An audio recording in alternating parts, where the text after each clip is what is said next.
इत्यादिनातीचुविदजलनिधिर्लोकजल्लोकमान्यः धन्यं no मङ्गलोगं सपदि कुरुतात्मां सत्तात्मसङ्गम् ऐश्वर्यं यदपाङ्गसंसुदम् भोग्यं दिगीसैर्जगत् चित्रं चाखिलमद्भुतात्मवात्सल्यसीमात्मया विद्युत्पुञ्जसमानकान्तिमन्ता कान्तिषु कर्मेच्छा वर्तान्नो किल सम्पदो जनकदारामप्रियासामिषु यत्र यत्र रघुनाथ कीर्तनं तत्र तत्र तमस्समान्यं वासवारि परिपूर्णलोचनं मारुतिं नमतरात्मसान्निधम्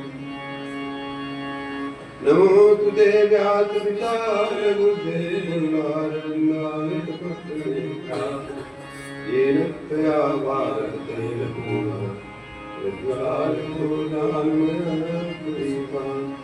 यस्वानुभावमखिलश्रुतिसारमेकम् अध्यात्मदीपमतिर्तीर्थवतां तुमं संसारिणां करुणया पुराणगुह्यं तं व्याससूनुमुपयामि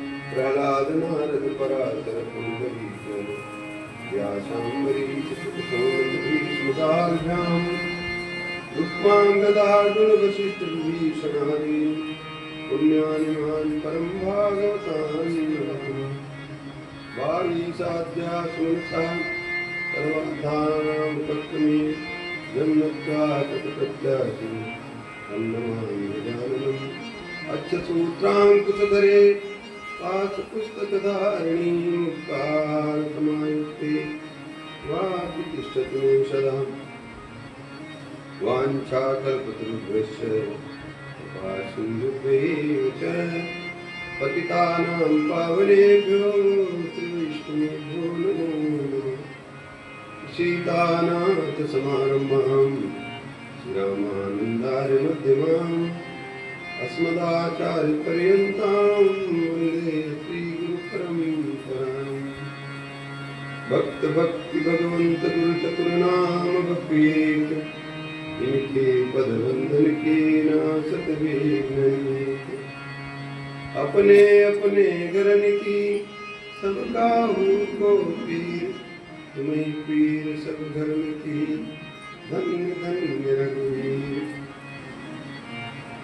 निगम कल्प तरोर्गलितं फलं सुखमुखादमृतद्रव संयुतं पिबत भागवत रसमालयं मुहुरो रसिका भुवि भावुकाः नारायणं नमस्कृत्य नरं चैव नरोत्तमं देवीं सरस्वतीं व्यासं ततो जयमुदीरये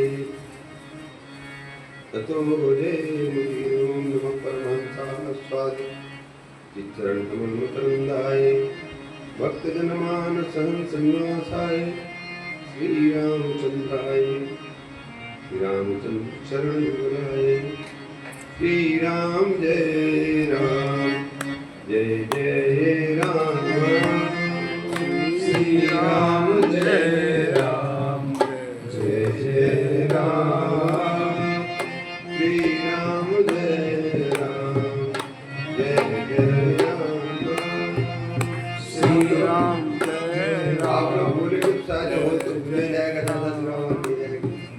भगवान नाम संकीर्तन में माला भी स्थगित कर देना चाहिए।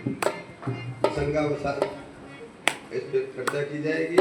इसलिए नाम संकीर्तनम जिससे सर्व पाप प्रणाशनम प्रणामो दुख समनाहतम नमामि हरिं परम।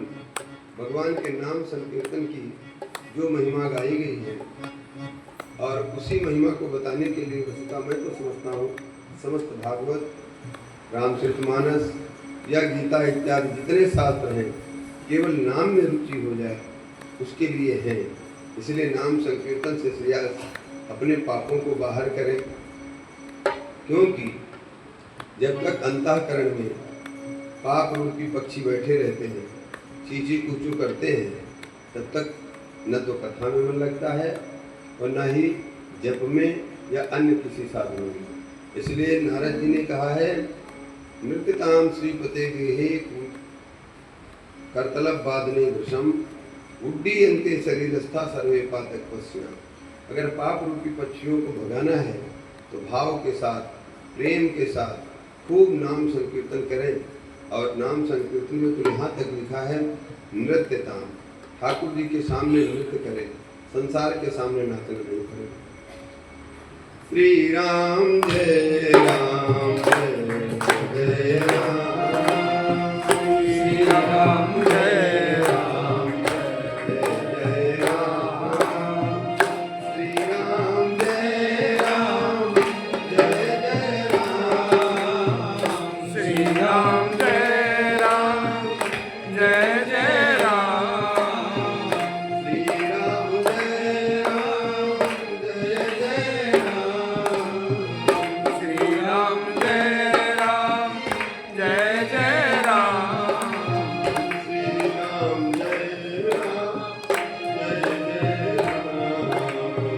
श्री राम जय राम जय जय राम, श्री राम जय राम जय जय राम, श्री राम जय राम जय जय राम,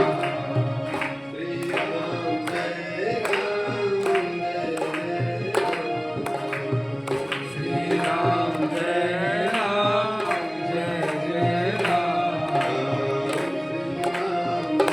श्री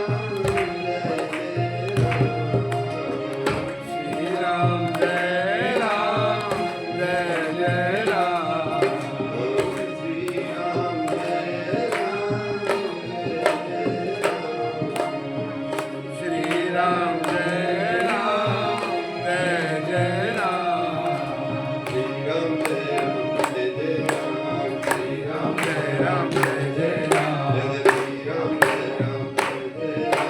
श्री राम जय राम जय जय राम, श्री राम जय राम जय जय राम, श्री राम जय राम जय जय राम, श्री राम जय राम जय जय राम, श्री राम जय राम जय जय राम,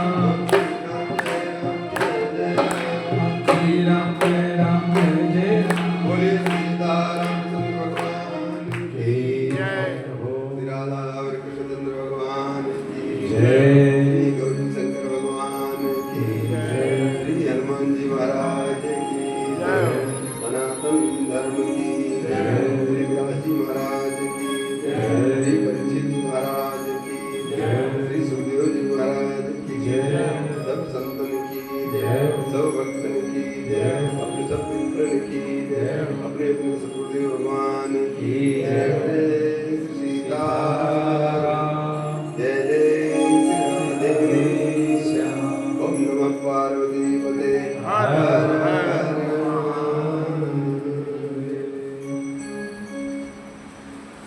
अनंत कोटि ब्रह्मांड नायक करुणा वरुणालय लीला पुरुषोत्तम मर्यादा पुरुषोत्तम भगवान की असीम अनुकंपा से हम लोग मानव दुर्लभ हृदय पा करके, मानव देव पा करके, उसमें भी जो सर्वोत्तम साधन है सत्संग, सत्संग में भी सर्वोत्तम साधन भागवत जी को बताया गया है।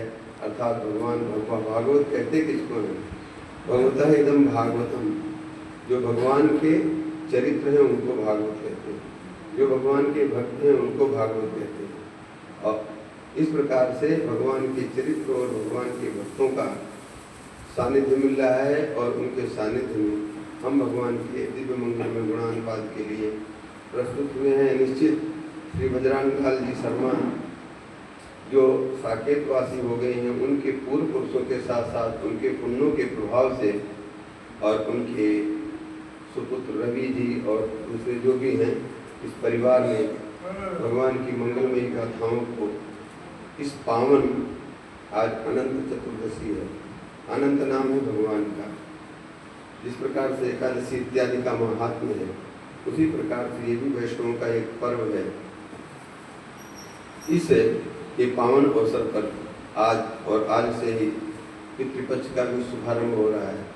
थोड़ा आज थोड़ा कल दोनों दिन हैं, तो पितृपक्ष के इस पावन पितरों के लिए अत्यंत मंगलकारी सुअवसर पर प्रत्यंत पितरास्तस्य, जिस दिन कोई परिवार वाले ये संकल्प करते हैं तो अपने पितरों के निमित्त श्रीमद् भागवत, वाल्मीकि रामायण इत्यादि सद्ग्रंथों के कथन श्रवण का पारायण के लिए संकल्प करते हैं, उसी समय वो नृत्य करने लगते हैं। ओह, इतना हमारा सौभाग्य है। निश्चित ही हमारे घर का व्यक्ति वैष्णव है जो हमारे लिए चिंता कर रहा है। वास्तव में संसार में अगर सबके प्रति कोई चिंतन करने वाला है तो वैष्णव है, अन्य कोई चिंतन नहीं कर सकता।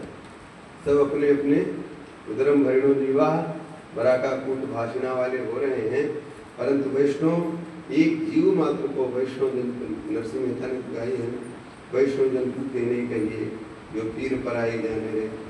पराई पीर को अगर कोई देखता है तो वैष्णव देखते हैं, और वो फिर पराई पीर चाहे अपने घर की हो या पड़ोस की हो या राष्ट्र की हो, वैष्णव के अंतःकरण में जो ज्वाला जल रही है, उसी ज्वाला के प्रतिफल ही श्रीमद् भागवत महापुराण का उदय हुआ है, रामायण का उदय हुआ है, या जितने सदग्रंथों का उदय हुआ है वो सब उसी ज्वाला के अंतर्गत है। अतः हम लोग इस उन पूर्व पुरुषों के पुण्य के फलस्वरूप यहाँ पर उपस्थित हुए हैं। अब हम मनुष्य शरीर से उस जगह चले मानो मंदाकिनी के श्री गोमती गंगा के तट पर विशाल वटवृक्ष के नीचे 88,000 ऋषि महर्षि बैठे हैं और सूत जी महाराज उनको भगवान की मंगलमयी कथाएँ सुना रहे हैं, और जिसमें भागवत पुराण का प्रारंभ हो गया है, जहाँ जो वैष्णवा नाम परम धनम, जो कि वैष्णवों का सर्वोत्तम धन है, उसका शुभारंभ हो गया है। और वहाँ पर संत जन किस प्रकार से बैठे हैं, उसी प्रकार से अपने चित्त को समाहित करके, जिसके हाथ में माला है अपनी माला फेरता रहे, जिसके हाथ में नहीं माला है और निश्चित मानसिक माला के साथ अपने ठाकुर जी का स्मरण करते हुए और इन दिव्य लीलाओं को, कथाओं को सुने, निश्चित हमारा जीवन मंगल में होगा, इसमें कोई दो राय नहीं है। और हम ज़्यादा इधर उधर में करते हुए अपन सबसे पहले भागवत जी में पद्म पुराण के 6 अध्यायों का वाचन करने का नियम है, जिसे हम महात्म्य कहते हैं। और महात्म्य के बिना हमारे यहाँ जाने बिनु न होई प्रतीति, बिनु प्रतीति होई नहीं प्रीति।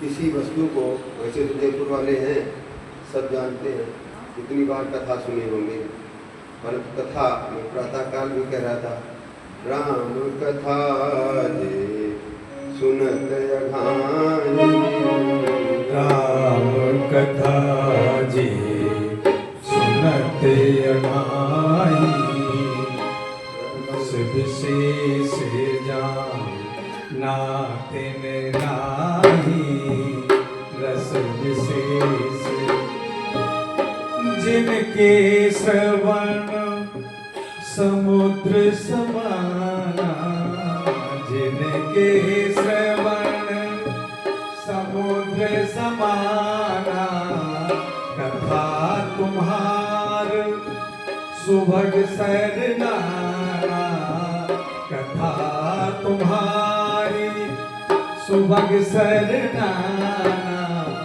भरही निरंतर मोहि न पूरे, भरही निरंतर मोहि न पूरे, तिनके लिए तुम कहाँ गृह दूरे, तिनके लिए तुम कहाँ गृह दूरे।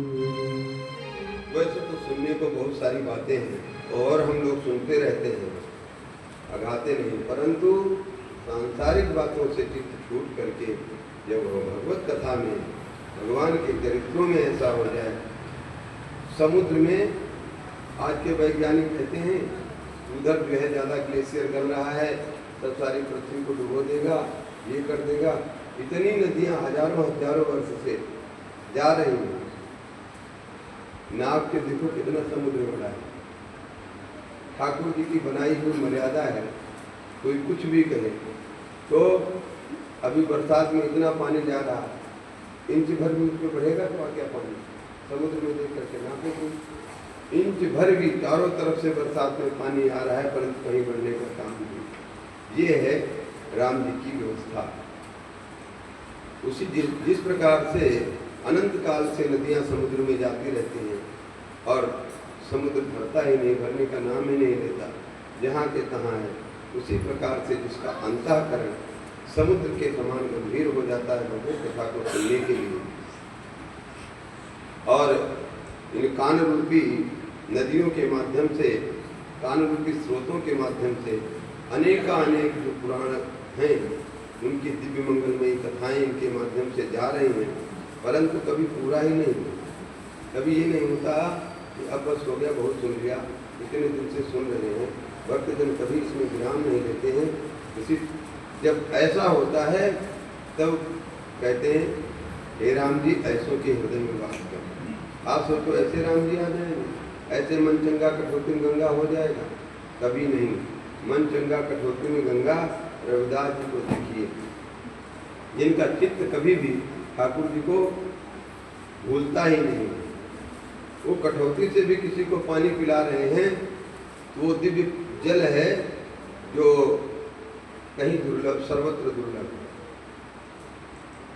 कई इतिहासकार कहते हैं कि कबीरदास जी का गोरखनाथ जी का मिलने की बात करते हैं लोग, कबीरदास जी का रविदास जी से मिलने की बात करते हैं, और ये तो कबीरदास जी का कब जन्म हुआ है, रविदास गोरखनाथ जी का कब हुआ है। वो वस्तुतः इन महापुरुषों की बात जानते ही नहीं, इस बात को तो वैष्णव जानेंगे। इसीलिए कहा गया यद वैष्णवा नाम धर्म, भागवत वैष्णवों का धर्म है। वैष्णव लोग ही इसके रहस्य को जानेंगे। कबीरदास जी नहीं कहीं गए, न कभी कहीं गोरखनाथ जी गए। इन संतों को जब आपस में मिलना होता है तब मिल लेते हैं, तब वो घटनाएं घट जाती हैं। उन घटनाओं के साथ फिर वो कथाएं समाज में आ जाती हैं, प्रचलित हो जाती हैं, लोगों को आश्चर्य लगता है कि कबीरदास जी कब के चले गए। हरिव्यास देवाचार्य जी की कथा आप लोग सुने होंगे। हरिव्यास देवाचार्य जी के मन में वृंदावन में किसी ने कबीरदास जी की वाणी का पाठ कर रहे थे, कोई सज्जन उसको सुन करके उनमें मन में आया, भाई ये वृंदावन तो रसिकों की भूमि है, प्रेमियों की भूमि है, भक्ति की भूमि है, यहाँ निर्गुण कबीर का क्या लेना देना। इतना आते ही और जो उनको ठाकुर जी की दिव्य लीलाएं अंतःकरण में दिखती थी और एकदम अंतःकरण की लीलाएं प्रत्यक्ष जैसी दिखती थी, अंतःकरण का चिंतन प्रत्यक्ष जैसा दिखता था। ठाकुर जी बालक के समान उनके सामने ठुमुक ठुमुक चलते थे। किशोरी जी की सारी लीलाएं बंद हो गई उस दिन से दिखी। बड़े व्यथित हुए, गुरुदेव के पास गए। गुरुदेव ने कहा, निश्चित तुम्हारे द्वारा भागवता अपराध हुआ है, किसी भक्त का अपराध हुआ है, भक्त के अपराध के कारण तुम्हारी ये स्थिति बनी है। उन्होंने खुद विचार किया और इतने संतों के भक्त थे कि उनकी कथा सुनाए। इतनी उनकी संतों के सिद्ध प्रसाद में और संतों की सेवा में इतनी निष्ठा थी कि जिसका कोई वर्णन नहीं किया जा सकता। और उनके अंदर ऐसी भावना आ गई कि उनको फट से मालूम हो गया। वो कबीरदास जी के बारे में मैंने उनसे चिंतन किया था। गुरु जी ने कहा, तुमने बड़ा भारी अपराध किया। कबीरदास जी कोई सामान्य है, साक्षात प्रहलाद जी के अवतार हैं। 12 महाभागवतों में साक्षात प्रहलाद जी के अवतार हैं। जाइए यमुना जी के पास में और वहीं कबीरदास जी का चिंतन करते हुए उनसे प्रार्थना कीजिए। कबीरदास जी प्रकट हुए और प्रकट होकर के कहते हैं, व्यास जी ठाकुर जी ने हमसे जो कराया हमने, अब तुमसे जो करा रहे तुम कर रहे हो। हम सब तो उनकी हाथ की कठपुतली हैं, जैसे नचावे वैसे नाचने वाले हैं। इसलिए भक्त कोई छोटा नहीं होता, कोई बड़ा नहीं होता, कोई निर्गुण नहीं होता, कोई सगुण नहीं होता। भक्त तो भक्त ही होता है।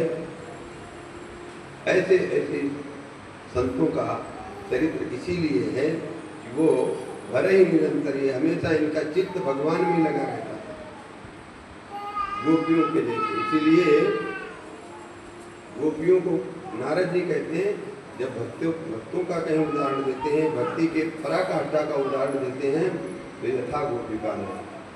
गोपियों की भक्ति कैसी गोपियों की भक्ति है आप लोग सब जानते हैं। श्री आचार्य कहते हैं विक्रेतु काम खिल गोप कन्या विक्रेतु कामा खिल गोप कन्या मुरारी पदा पद चेत वृत्ति दध्याद गंगोह वसादवोचर गोविंद दामोदर माधवेति गोविंद दामोदर माधवेति। सांसारिक कृत्य करने जा रहे हैं, परंतु चित्त श्याम सुंदर में लगा है और चित्त में जो होगा वही होगा। बोलना चाहती है दही ले लो, वाली दूध ले लो, कोई माखन ले लो, लेकिन उधर की बात में निकल करके गोविंद ले लो, दामोदर ले लो, माधव ले लो, ये स्थिति हो जावे। इसी स्थिति को बनाने के लिए कि देखो भाई, संसार को अंधा कुआं कहा गया, इस अंधे कुएं से निकलना अत्यंत दुर्लभ है, अत्यंत। अंधा कुआं जानते हैं? पहले कुएं होते थे, कुएं के ऊपर जब कुछ चबूतरा सा बना रहता था, फिर उस पर चढ़ करके लोग, और चबूतरा भी टूट जाए, बिल्कुल प्लेन हो जाए, और फिर उसमें घास फूस दुनिया भर का सब जम जाता है, और किसी को पता नहीं है यहाँ कुआं है, वो तो देख रहा है हरी हरी घास दम से उसी में पड़ना, और उसमें सांप बिच्छी और क्या क्या होते हैं। अब उससे निकलना संभव है क्या? परंतु संसार को उसी प्रकार का कुआं कहा गया है। लेकिन भगवान स्वयं ठाकुर जी कहते हैं उद्धव जी से, मत वार्तायात यामा नाम न बंधाय ग्रहा सुता। हमारी चर्चा करते हुए जो लोग अपने जीवन का निर्वाह करेंगे, उनके लिए घर कभी बंधन नहीं हो सकता है। वस्तुतः घर से बढ़कर के कोई बंधन हो नहीं सकता है। और सभी ऋषि महर्षियों ने, भर्तृहरि सभी ने ये बात कही है। यहाँ तो तृष्णा ऐसी रहती है, आशा ऐसी रहती है कि नित्य निरंतर वो तरुणी होती जाती है, युवावस्था को प्राप्त होती है। शरीर हमारा वृद्धावस्था को जा रहा है, परंतु हमारे अंदर रहने वाली ये आशा की साचिनी है, यह तृष्णा रूपी नायिका है, वो हमेशा युवा रखती रहती है और नित्य निरंतर उसका जवानी आती रहती है, वो फिर पटक पटक के हमको मारती है, चलो आज ये लाओ, आज वो लाओ, और फिर हम करते रहते हैं। इसलिए भगवान ने गीता जी में कहा है, मन के वसी वैराग अभ्यास इन होते वैराग्य, अभ्यास और वैराग्य की बहुत जरूरत है। वो अभ्यास वैराग्य निरंतर भगवत कथाओं के माध्यम से और कीर्तन के माध्यम से होगा तो निश्चित हमारी स्थिति बहुत जल्दी सही हो जाए, क्योंकि ठाकुर जी आ जाएंगे ना हृदय में।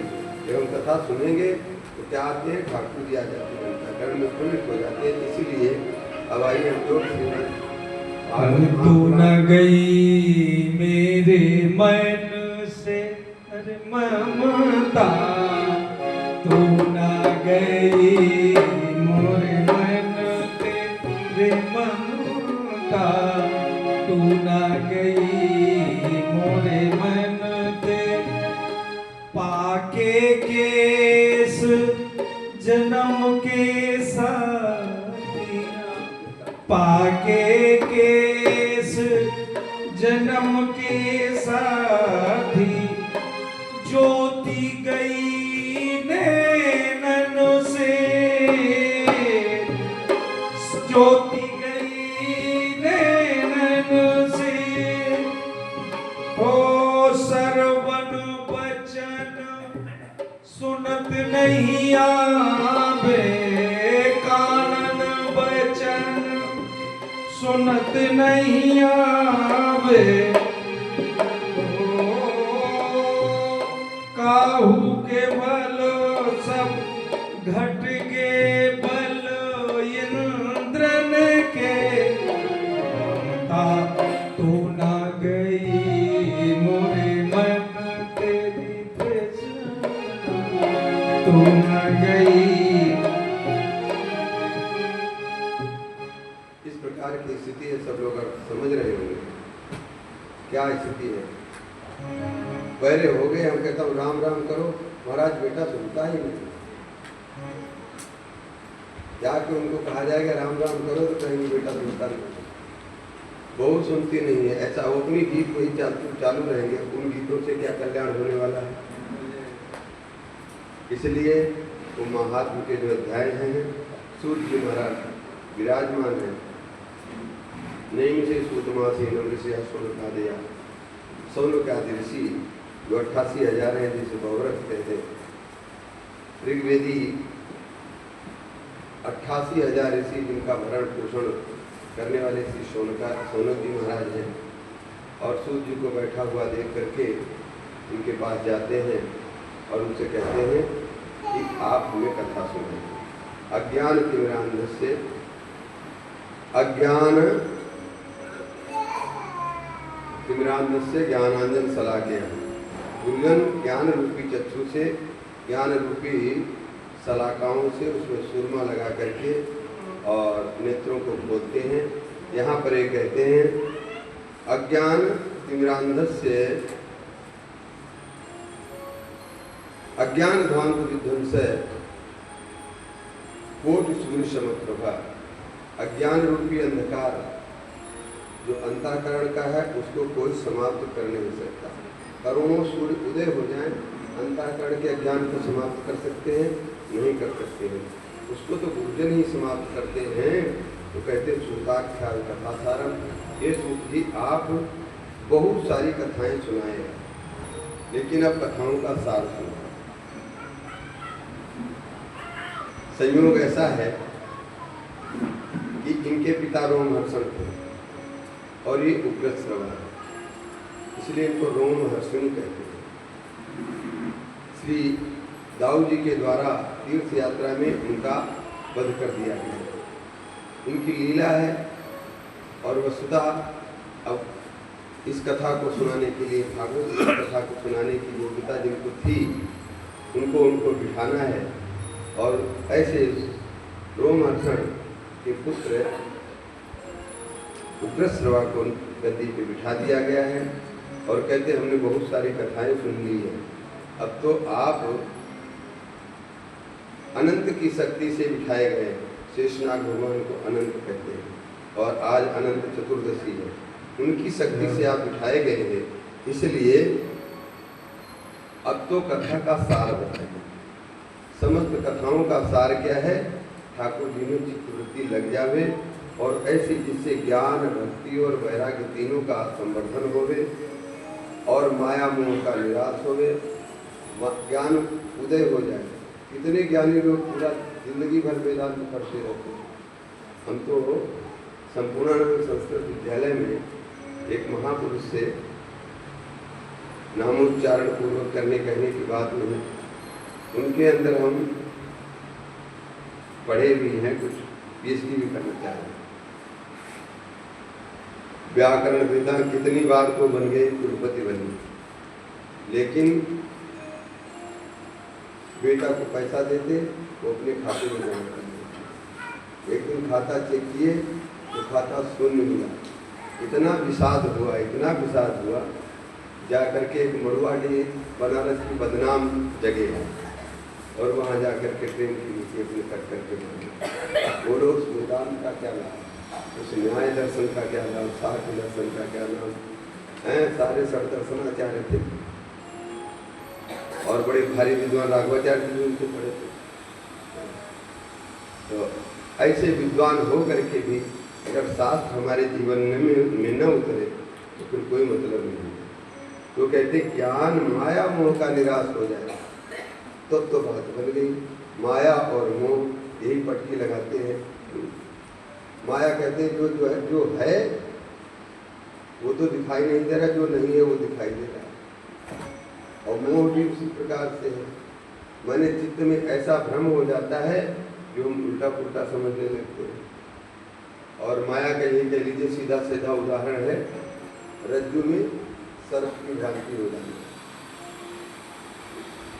अंधेरे में टेढ़ी मेढ़ी रस्सी पड़ी है, देखिए अरे सर्प पड़ा है, भयभीत हो जाओगे कि नहीं? हाथ में नहीं जाओगे, उसी प्रकार से संसार की स्थिति है। तो इनका कैसे निरासन हो? कलयुग, घोर कलयुग आ गया है, इसलिए जिससे परम कल्याण हो ऐसा कोई उपाय बताएं। उनकी इस बात को सुन करके जो श्री सूत जी महाराज कहते हैं, जिस प्रकार का प्रश्न आप कर रहे हैं ऐसी ही स्थिति हुई है श्री परीक्षित जी के जीवन काल में, और मैं उसी से संबंधित आपको एक कथा सुनाने जा रहा हूँ। जब ऐसी स्थिति इन प्रश्न, जैसा आपने प्रश्न किया, इसी प्रश्न का उत्तर ये है कि माया मोह के निराश के लिए श्रीमद् भागवत शास्त्र सर्वोत्तम कलौ कीरेण भाषितम काल व्याल मुखग्रास त्रास निर्णास हेतवे काल रूपी व्याल सर्प, और ये सर्प तो काटेगा तो एक बार में मर जाएंगे, पर काल रूपी व्याल ऐसा है कि इससे कोई बचने वाला नहीं है, इसका सब दुख है। ब्रह्मा पर्यंत को काल का भय है कि नहीं? ब्रह्मा जी की आयु कितनी है, दिन कितना बड़ा है उनका? सहस्रयुग पर्यंतम हर दिन ब्रह्मणो, 1000 वर्ष चतुर्युगी बीत जाती है तो ब्रह्मा जी का एक दिन होता है, और इतनी बड़ी रात्रि होगी, फिर ऐसे पक्ष होगा, महीना होगा, वर्ष होंगे, ऐसे 100 वर्ष होंगे, तब जाकर के ब्रह्मा जी का, परंतु उनको भी भय लगा रहता, हमको भी तो मरना है। इसलिए काल रूपी व्याल से कोई बचा नहीं है, काल को व्याल कहा गया है, और उससे भयभीत प्राणी को त्रास दिलाने के लिए, त्राण दिलाने के लिए कलौ कलयुग में सुखदेव जी के द्वारा ये सुख शास्त्र को कहा गया है, भागवत महापुराण को कहा गया है। और जब ये कहा जा रहा था तो उस समय क्या हुआ, देवता लोग आ गए, उनको पता लगा कि भाई नारद, पराशर, व्यास, सनकादि बहुत दुनिया है, तो भाई सभी ऋषि महर्षि एक जगह एकत्रित हो गए हैं और राजा को कथा सुनाने जा रहे हैं। चलो हम भी चलते हैं, और राजा को साप लगा है, परीक्षित काटेगा तो उसकी मृत्यु हो जाएगी, अतः हम राजा को उस हिसाब से मुक्त करने के लिए, और एक सिद्धांत भी है, गुरुजनों के पास जावे तो कुछ लेकर के जावे, ब्राह्मणम राजानम गुरु, ब्राह्मण, राजा, गुरु और देवता के पास जावे तो कुछ लेकर के जावे। चलो भाई कथा हो रही है, उनके पास क्या है, अमृत है, एक कलश अमृत भरे और लेकर के आ गए। बोले महाराज हमको ये कथा सुना दीजिए, और राजा सुधा राजा प्रियता, राजा को ये अमृत पिला दीजिए, क्योंकि इनको सर्प कटने से भय का है ना, सर्प आएगा हमको काटेगा, मैं मर जाऊंगा, ये अमृत पी लेंगे और फिर उनको भय का भय रहित हो जाएगा। परंतु एक बात है, एवं विनिमय जाते, ये मैं अमृत तभी दूंगा जब आप कथा हमको सुनाने की वार्ता करेंगे और इनको अमृत पिला करके रवाना करेंगे।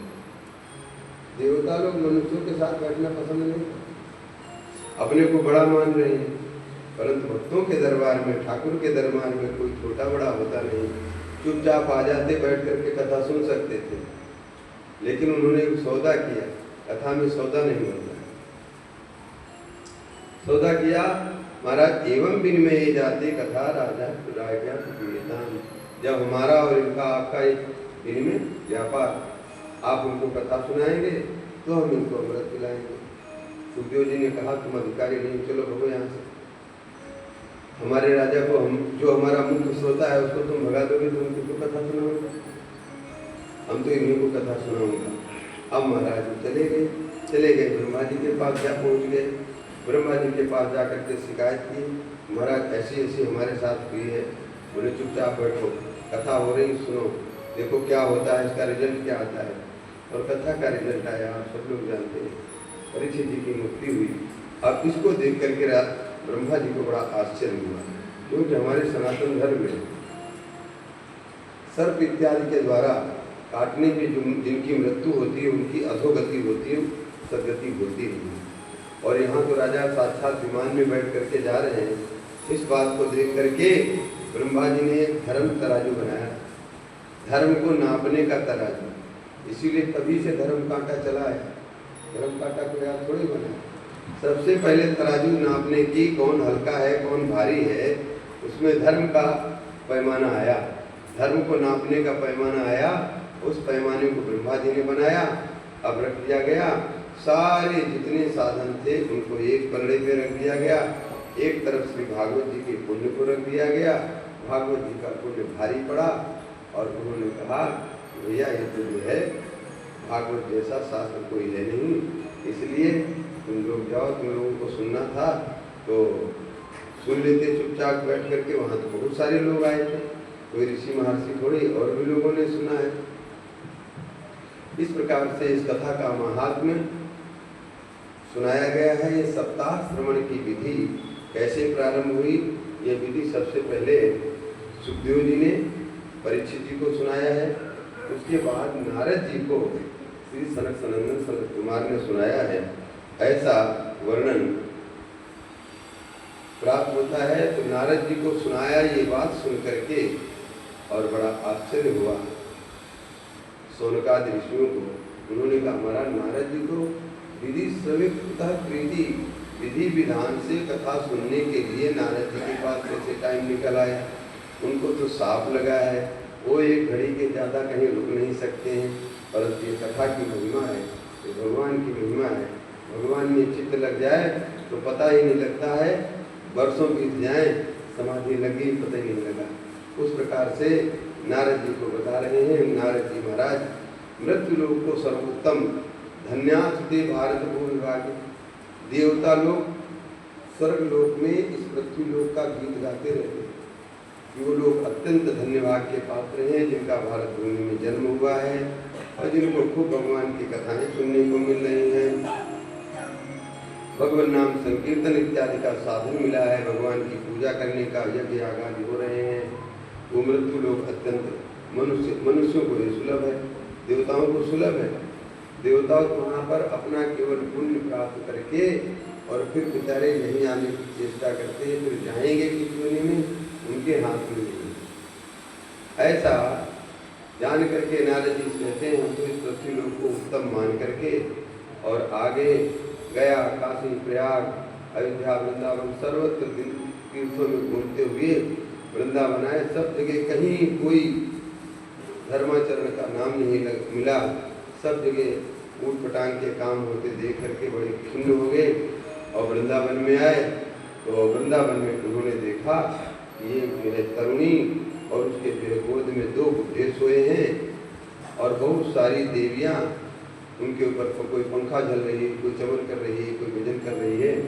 इस प्रकार से देख करके बड़े आश्चर्यचकित हुए और वहाँ पर पहुँच गए। देखिए भाई, तो भक्ति महारानी ने उनसे कहा वो साधु छुड़ंती से महाराज देख करके क्यों जा रहे हैं, थोड़ी देर आप तो हमारे पास रुके, देखिए ये हमारे बालक वृद्ध हो रहे हैं। और फिर भक्ति महारानी ने अपना परिचय दिया। उत्पन्ना द्रविणी हम वृद्धिम कर्नाटक गता, हम भक्ति हूँ द्रविण देश में उत्पन्न हुई, कर्नाटक में वृद्धि को प्राप्त हुई, महाराष्ट्र में भी हमारा कुछ सम्मान हुआ, गुजरात में आई तो बूढ़ी हो गई और फिर यहाँ वृंदावन में आ गई फिर अपने बेटों को लेकर के। और ये सब जो हमारी सेवा में लगी हैं, ये दिव्य नदियाँ हैं जो हमारी सेवा कर रही हैं। और यहाँ आने पर मैं तो तरुणी हो गई परंतु हमारे बालक वृद्धि हो गए। अब इनकी कैसे जो है, अब आप ही बताओ, माँ जवान हो और बेटे वृद्ध हो, उस माँ को कितना कष्ट होगा। इसलिए महाराज कोई उपाय करो। नारद जी ने कहा अच्छा, आप तो साक्षात श्री हरि की प्रिया हैं और भगवान ने आपको मुक्ति रूपी दासी दिया था। वो कलयुग में कलयुगी प्राणियों के दुराचार कदाचार के परिणाम स्वरूप वो तो भगवत धाम में चली गई और जब भक्ति के माध्यम से कोई बुलाता है तो आती हैं और तत्त भावानुसार उसको ले जाती हैं भागवत को भक्त को। और आप चिंता मत करो, हरि समते करिष्य, भगवान आपका मंगल करेंगे। मंगल तो करेंगे भगवान। और कोई जैसा होता तो कहता मैं चिंता मत करो, मैं बैठा हूँ ना, अभी इनको ऐसा टॉनिक पिलाऊंगा तगड़े हो जाएंगे। लेकिन नारद जी ने कहा हरि शमते करिष्यति, ऐसा कह करके उनको उपनिषद वेद और उन समस्त पुराणों का श्रवण कराया। कुछ फर्क नहीं पड़ा। पुनः गीता का श्रवण कराया तो थोड़े से बेचारे अलसाते थोड़ी आंखें खोले और जब हाई लेते से हुए पुनः मूर्छित हो गए। ये बात देख करके नारद जी घबरा गए कि वो इनका कैसे उद्बोधन होगा। इतने में आकाशवाणी हुई, एतदर्शे सुरर्षे तुम सत्संगम समाचार, हे सुरर्षे इनके लिए तुम सत्कर्म करो, सत्कर्मम समाचार, सत्कर्म करो। अब नारद जी आकाशवाणी ने कह दिया सत्कर्म करो। अब नारद जी बड़े परेशान, सत्कर्म उनको ध्यान नहीं आ रहा क्या सत्कर्म होता है। गीता इत्यादि समस्त शास्त्रों को सुना दिए हैं। सत्कर्म पूछते हैं किसी संत महात्मा के पास जाकर के महाराज सत्कर्म क्या होता है, कोई मौन हो जाते हैं। कितने तो अपनी कुटिया का दरवाजा बंद करके बाहर से चले जाते हैं। ऐसी स्थिति हुई है, सारे संसार में हाहाकार हो गया कि जिस बात को नारद जी नहीं जानते हैं उसको भला हम क्या बताएंगे। नारद जी व्यथित हुए, चलो बद्रिका आश्रम में चलते हैं, वहाँ पर ठाकुर जी बताएंगे, कृपा करेंगे। बद्रिका आश्रम में पहुँचे, बड़े खिन्न हो रहे हैं। सनत कुमार बैठे मिले। उन्होंने कहा बोलो नारद जी, आज शून्य चित्तों से ऐसा लग रहा है और बड़े व्यथित हो रहे हैं। आपके अंदर ठाकुर जी नहीं है। भगवान के भक्त के अंदर हमेशा ठाकुर शून्य चित्त नहीं होता है, संसारी लोग शून्य चित्त हो जाते हैं। गत वित्तो यथा, जैसे किसी कोई निर्धन हो, उसको पैसे मिल जाए और फिर पैसे गुम हो जाएं, चोर ले जाएं, कहीं छूट जाएं, तो फिर कितना विकल होता है। उसी प्रकार की तुम्हारी स्थिति हो रही है और भक्त के लिए शोभा नहीं देता है, क्योंकि भक्त तो भगवान का चिंतन करता है। इस प्रकार से नारद जी से कहा। नारद जी ने उसका सारा वृत्तांत बताया। उन्होंने कहा ओ इसमें कोई कौन सी बड़ी भारी बात है। भागवत कथा का आयोजन करते हैं। नारद जी ने कहा ऐसा क्या है। उन्होंने कहा समस्त वेद पुराण के सारभूत भागवत जी हैं और भागवत जी में जो है वही उनको मूर्छा से सचेत करेगा, ऐसा कह करके। और फिर नारद जी ने कहा महाराज मैंने तो सब वेद पुराण उपनिषद इतिहास सब कुछ सुना दिया, फिर भी नहीं हुआ। तो बोले इसलिए नहीं हुआ कि भागवत जी तो निगम कल्प तरोर गलितम, वेद रूपी वृक्ष के सुपक फल है, सार सार हैं। यहाँ प्रश्न किया था सारम, जो सारभूत है शास्त्र का उसको हमें सुनाए। तो सारभूत क्या है, भागवत जी हैं। और नारद जी आप कहते हो हमने वेद सुनाया, उपनिषद सुनाया, गीता सुनाया, ठीक किए, परंतु ये बताइए आम के वृक्ष में, आम के वृक्ष के पत्ते को खा करके कोई अमरस का स्वाद लेना चाहे तो मिलेगा क्या, मिल सकता है? अरे हाँ ना कुछ बोलो ना, नहीं मिलेगा। उसी प्रकार से गन्ना है, गन्ने को काट काट करके दूध में डाल दो मीठा हो जाएगा, तो सबकी प्रक्रिया है। शास्त्रों का सारभूत, जिस प्रकार से गन्ने का सारभूत चीनी बनती है और आम में फल आता है, वो फल पक करके आम फल बन जाता है, और उसी प्रकार से श्री भागवत जी हैं, ये रस रूपा हैं और फल का रस स्वरूप है। इसलिए निश्चित दिन से होगा। तो बोले महाराज कहाँ कार्यक्रम किया जाए? गंगा द्वारे, चलो हरिद्वार में करते हैं इस कार्यक्रम को। और हरिद्वार में सारी योजना बना ली गई। इस योजना को सुनते ही इतने ऋषि महर्षि थे, सबको पता लगा ओहो नारद जी महाराज आ गए हैं कथा सुनने के लिए, सनक सनंदन कथा सुनाएंगे। और बड़ी दिव्य मंगलमयी वार्ता होगी। हम सब लोग चलते हैं, चले ऋषि महर्षि आगे, वेद पुराण आगे, वैष्णव आगे, सारी नदियां आ गई। इसीलिए सूरदास जी ने कहा है हरि हरि हरि हरि सुमिरन करो, हरि हरि हरि हरि सुमरन करो हरि हरि हरि सुमरन करो हरि हरि हरि हरि सुमरन करो हरि की कथा होत है जहाँ हरि की कथा होत है जहाँ गंगा चलो आवे वहाँ सकल तीर्थ को वासा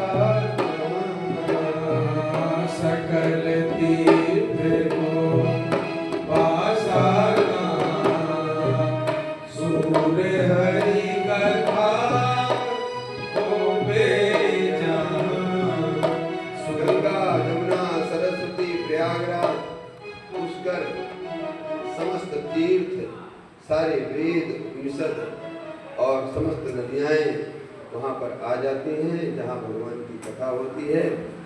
इसलिए सभी आ गए हैं और वैष्णव का तो परम धन है। ये बड़े अपने जो है अधिकार के साथ सबसे आगे वैष्णव लोग बैठे हैं। वैष्णव जब विराजमान हो गए हैं, अब श्री व्यासपीठ पे श्री सुखदेव श्री सनक सनंदन सनत कुमार चारों भैया विराजमान है। नारद जी महाराज आगे श्रोता के रूप में बैठे। कई लोग ऐसे हैं जो नहीं आए हैं, उनको बुलाने चले गए भृगु जी। भृगु जी भी भगवान के परम भक्त हैं, यही निर्णय करते हैं कि भजनीय तत्व है तो श्री हरि हैं। वो जा करके कहते रे भाई आप कैसे बैठे हैं यहाँ, देखो कितनी बढ़िया कथा होने जा रही है। सनकादि ऋषि आए हैं इस कथा को कहने के लिए, बड़ी ये दिव्य कथा है। बोले हमारे पास निमंत्रण नहीं है, वो कैसे जाए। और महाराज हमारे एक संत कहते थे श्री आचार्य कृपा शंकर, अरे बोले बहुत मोटावन है, कथा के लिए निमंत्रण नहीं आया है। कथा के लिए निमंत्रण की मोटाना का मतलब अभिमान में भर के बैठे रहना। हमारे पास निमंत्रण नहीं, मैं क्यों जाऊँ। वस्तुतः जहाँ भगवान की कथा होवे और सुनने को मिले कि वहाँ पर कथा हो रही है तो बुलाने की जरूरत नहीं है। कि कथा ये हार है वैष्णव का। हार समझते हो, गले में पहनने वाला, और हार इसको कहते हैं हरि के चरित्र हारा। हरे चरित्रम हारम, भगवान के चरित्रों का भी नाम हार है। इसीलिए वो भक्तमालकार कहते हैं भक्तों की माला, और ये भी भक्तमाला है।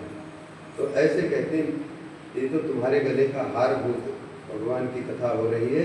चलो ऐसे करके सभी जो नहीं आए थे उनको भी भृगु जी बुला करके लाए हैं। सब बैठे हैं, कथा का महात्म प्रारंभ हुआ। सुख शास्त्र से बढ़कर के कोई शास्त्र नहीं है। पितरों के लिए तो अत्यंत ही मंगलकारिणी है, और नरक में गए भी पितरों का भी उद्धार हो जाता है। ऐसी कथा है। ऐसे ऐसे चांडाल उसके से कहते जो व्यक्ति आजन्मात्म पियेन सठेन किंदी, इस व्यक्ति ने यावत जीवन भगवान की कथा नहीं सुनी है और भगवान की सेवा नहीं किया है, भगवान का नाम नहीं लिया है, तो उसका जीवन गधे के समान है। ऐसा कह करके महिमा बताते हैं। और अन्यो न दृश्यते पंथा, इससे बढ़कर के कोई रास्ता नहीं है आत्म कल्याण का। इस प्रकार से भागवत जी की महिमा का गान किए। तो भक्ति सुतौ तौ तरुणो गृहीत्वा, भक्ति सुतौ तौ तरुणो गृहीत्वा, प्रेमैकरूपा सा विरासिनी, प्रेमैकरूपा सहसा विरासिनी, श्री कृष्ण गोविंद हरे मुरारे, नामानि विष्णो मूर्वदन्ति, नास्तेति नामानि मूर्वदन्ति।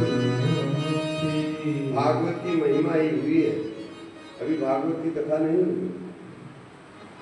महिमा में ही श्री भागवत जी की महिमा का गान कर रहे हैं। इतने में ही तो ज्ञान वैराग्य भी पुष्ट हो गए कि नहीं, जवान हो गए। और जवान होने के साथ साथ भक्ति महारानी के साथ और उस सभा में आकर के नृत्य करने लगे। उस नृत्य को देख करके सभी को बड़ा आश्चर्य हुआ, अरे ये कौन है, ये कौन है, हैं? संतों की सभा है ना, ऋषि महर्षि भी हैं। सुखदेव सनकादि ऋषि कहते हैं, अरे यही तो इसके सारा सर्वस्व है, इस कथा का सारा सर्वस्व है, तो भक्ति महारानी है, इन्हीं के लिए तो समायोजन किया गया है।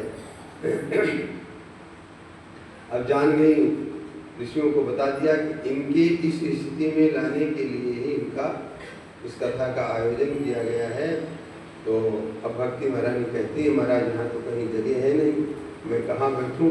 तो बोले वैष्णव मानसे सुन, जितने वैष्णव हैं उन वैष्णव के मन मंदिर में चले जाओ।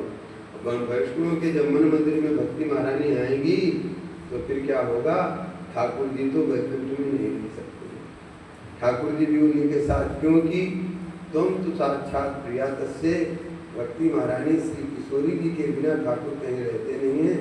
इसीलिए वृंदावन में हो, चाहे अयोध्या जी में हो, चाहे कैलाश में हो, सीता राम राधे श्याम गौरी शंकर कोई सबसे पहले रखा जाता है। और वृंदावन में कहते राधे राधे रटो चले आएंगे मुरारी, राधे राधे रटो चले आएंगे बिहारी, राधे राधे आएंगे बिहारी, चले आएंगे बिहारी, आएंगे बिहारी, चले आएंगे बिहारी, राधे राधे राधे राधे रटो चले आएंगे बिहारी, राधे राधे रटो चले राधा रानी चंदा कुछ चकोर है बिहारी, राधा रानी चंदा चकोर है, राधे राधे राधे राधे रटो चले आएंगे बिहारी, राधे राधे रटो चले। जय जय श्री राधे। सब ज्यों ठाकुर जी के संतों के कहने से वैष्णव के मन मंदिर में विराजमान हुई। भक्ति की महिमा कहते, सकल भुवन मध्य निर्धनास्ति विधन्या, प्रविशति हृदयेषां श्री हरि भक्तिरेका, हरिरपि निज लोकं सर्वथा तो विहाय, प्रविशति हृदयेषां भक्तिपूर्णोऽपि नद्धा। हमारे आचार्य कहते भगवान बड़े उद्धत हैं, बदमाश हैं, उनको कोई बस में नहीं कर सकता। बड़े बड़े योगी जी बस में करने के लिए नाक कान बंद करते रहते हैं जिंदगी भर, परंतु बस में नहीं। एक साधन है भक्ति पुत्रों नद्धा, अगर आपके पास भक्ति रूपी रस्सी है, उस भक्ति रूपी से बंधे हुए ठाकुर जी दौड़े दौड़े चले आते हैं। इसीलिए कहा सकल भुवन मध्य धनास्ते दुनिया, इस पृथ्वी में अगर जीवन में भक्ति है, जिनके जीवन में भक्ति है वस्तुतः वही धनवंत है। कबीरा या संसार में धनवंता नहीं कोई, धनवंता सोई जानिए जाके राम नाम। इस संसार में कोई धनवान नहीं है। बोलो क्यों धनवान नहीं? अरे बड़ी बड़ी हवेलियां हैं सब, फिर भी धनवान कैसे हुए? एक क्षण में फूंक निकल गई, धन गया कुछ उनके साथ में। इसीलिए मीरा जी ने कहा, पायो जी मैंने राम रतन धन पायो, पायो जी मैंने राम रतन, धन पायो, पायो जी मैंने राम रतन,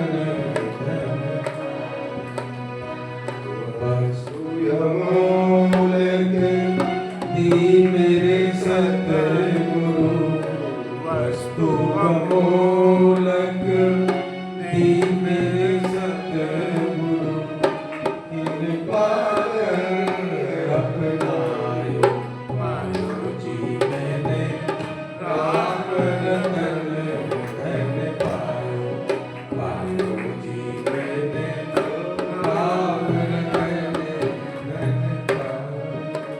धन कोई लूट नहीं सकता है। इस धन को न तो चोर लूट सकते हैं, न परिवार वाले हिस्सा बांटा कर सकते हैं, और इस धन पे एकमात्र अधिकार है तो आपका है। इसलिए कहते हैं जिनके हृदय में भगवान की भक्ति है वस्तुतः वही धनवान है। और वो धनवान ऐसे हैं कि जिसकी प्रार्थना करके, जिनकी देवी जी की, जिनकी घरवाली से प्रार्थना करके 58 रुपया लाख करोड़ पा लिए हैं, वो लक्ष्मी जी को भी छोड़ करके आ जाते हैं। लक्ष्मी जी को छोड़ के आ जाएंगे तो लक्ष्मी जी भी तो पीछे पीछे भगी भगी आएंगी कि नहीं? आप लोगों को ठीक हो। आज की संस्कृति वालों की, आज की संस्कृति की जो देवियाँ हैं उनकी जैसी लक्ष्मी जी नहीं है कि जहाँ मैं रहूँ वहीं चलना पड़ेगा, और हम नहीं जहाँ हैं वहाँ तुमको जाना नहीं पड़ेगा। पुरंजन वाली लक्ष्मी नहीं है। पुरंजनी कहती यहाँ बैठो तो बैठ जाना, पुरंजनी कहती तो उठो तो उठ जाना, बोलते अच्छा सो जाओ सो जाना। लक्ष्मी जी तो लक्ष्मी है, भगवान की अनुपायनी शक्ति है, भगवान की अनुगामिनी है, दौड़ी दौड़ी चली आती हैं। प्रभु से कहते शाम भक्ति सूत्रोपनद्धा। अब श्री लक्ष्मी नारायण भक्ति महारानी पहले से विराजमान हो गई, यूँ समझिए आप। तो नारायण भी भक्त करके वहाँ आ गए, और कैसी अलौकिक स्थिति हुई। निज लोकम परित्यज्य भगवान भक्त वत्सला। भक्तों के प्रति प्रेम करने वाले ठाकुर जी अपने लोक को छोड़ करके आ गए हैं। वनमाला धारण किए हुए, पीताम्बर धारण किए हुए हैं, हाथों में कड़े हैं, बाजूबंद हैं, पैरों में पैजनियाँ हैं, और कमर में करधनियाँ है, दिव्य हार हृदय पे झूल रहा, कौस्तुभमणि सुशोभित हो रही है, बड़े बड़े कमल के सदृश नेत्र हैं, और ऐसी झांकी उनके हृदय में जो प्रकट हुई, और हृदय एकदम बिजली के समान, विद्युत के समान चमक रहा है। देख करके सारे भक्तजन को देह के हाथ में स्मृति समाधि लगाने के लिए योगी जन कितने कितने उपाय करते हैं। यहाँ एक क्षण में सभी समाधिस्थ हो गए, और समाधिस्थ होने के परिणाम स्वरूप किसी को कुछ पता ही नहीं क्या हो रहा क्या नहीं हो रहा, सब आनंद विभोर हो गए। सनत कुमार जी कहते ये मानवा पाप कृतस्तु सर्वदा सदा दुराचारता। नारद जी महाराज ने कहा महाराज जी आपने बहुत बढ़िया कथा सुनाया। भक्ति महारानी ने तो स्वर्ग लोक की और दिव्य लोक की बात है, इनका पोषण हो गया, परंतु आप ये बताइए कि अभी मृत्यु लोक में जो चारों तरफ से पापाचार दुराचार परायण लोग हैं, उनका भी ये कथा कल्याण कर सकती है कि नहीं कर सकती है? तो सुखदेव जी महाराज कहते हैं सबका कल्याण कर सकती है। ये मानवा पाप सर्वदा, जो मनुष्य हमेशा पाप में परायण है, दुराचार परायण है, और विपरीत वेद विपरीत मार्ग पर चलने वाले हैं, इन सत्य है न दया है न कुछ है, ऐसे लोगों का भी कल्याण ये कथा करती है।